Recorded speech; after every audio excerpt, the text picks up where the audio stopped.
Hi சொந்தங்களே, எல்லாருக்கும் வணக்கம். நான் எங்கள் குலதெய்வத்துக்கு ஆடி 1 அன்னைக்கு பொங்கல் வச்சுட்டு வந்தேன். அந்த வீடியோவை தான் நான் உங்களுக்கு ஷேர் பண்ணுறேன். பிடிச்சிருந்தா லைக் பண்ணுங்கள், ஷேர் பண்ணுங்கள். கண்டிப்பாக மறக்காமல் கமெண்ட்ஸ் பாக்ஸில் கமெண்ட் பண்ணுங்கள். நீங்கள் உங்கள் குலதெய்வத்துக்கு எப்படியெல்லாம் பொங்கல் வைப்பீங்க அப்படிங்கிறத நீங்கள் கண்டிப்பாக மறக்காமல் ஷேர் பண்ணுங்கள் எனக்கு.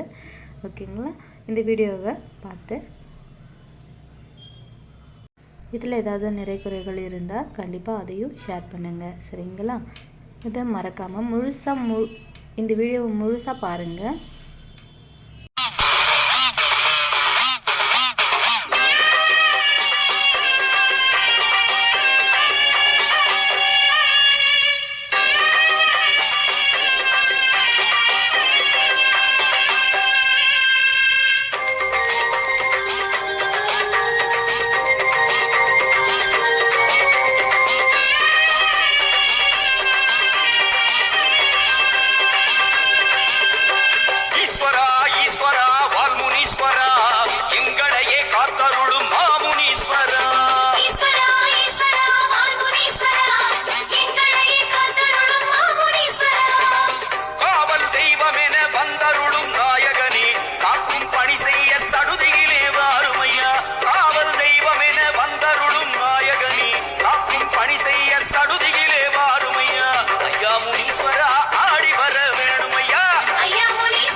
பார்த்த அனைவருக்கும் நன்றி சொந்தங்களே.